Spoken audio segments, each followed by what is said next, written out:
Taliban Joe. It's simply amazing to me that in 2021 we have this thing in the White House. Why did he get elected?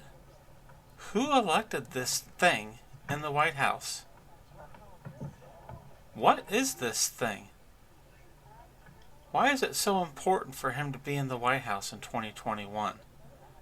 What on earth is the purpose of Thing Biden being in charge of our country?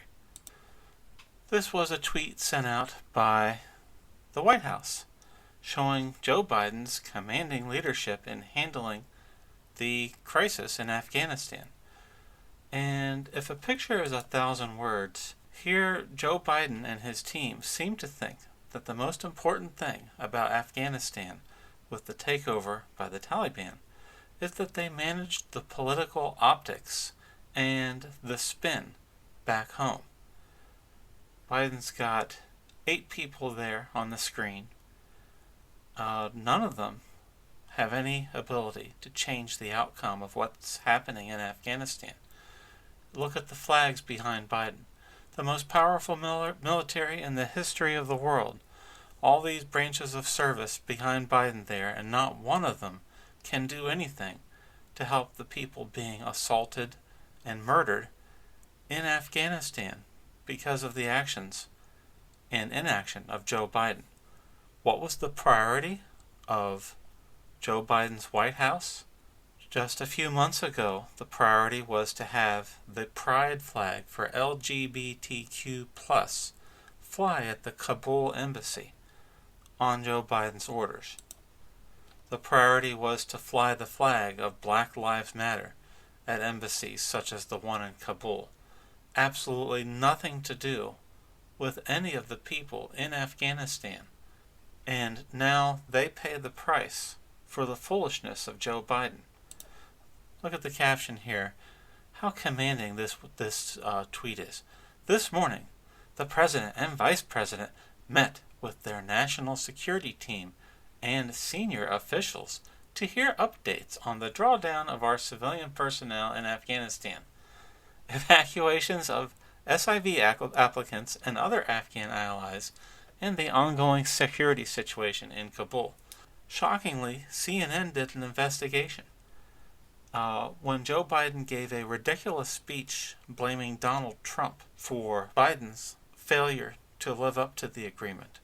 By the way, the agreement that Donald Trump signed with the Taliban required the Taliban to form a new united government with the existing Afghan government, and there will be severe military penalties enacted by President Trump should the Taliban fail to live up to their end of the bargain. The Taliban obviously did not live up to their end of the bargain, and since Joe Biden became president, Joe Biden chose not to have any military response to the Taliban. But this is an amazing expose by CNN 2 days ago. Throughout the weekend, Biden had remained at his presidential retreat as advisors worked feverishly on Monday to calibrate the president's speech. Do you understand here that this line is identical to the imagery of Biden Skyping about Afghanistan?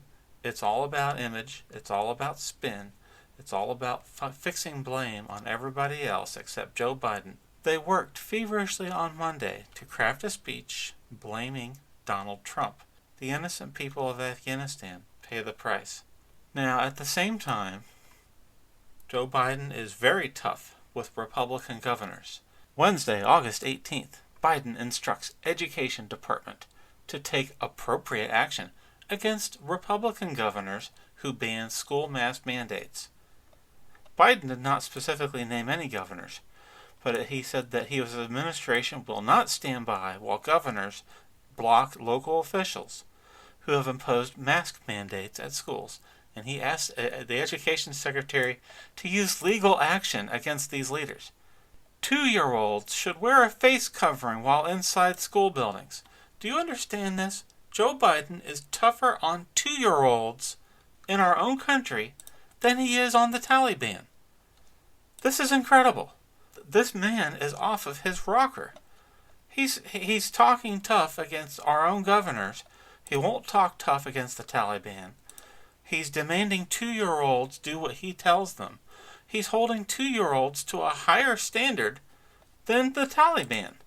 This is the precise leadership that Taliban Joe Biden is bringing to the United States of America and the world.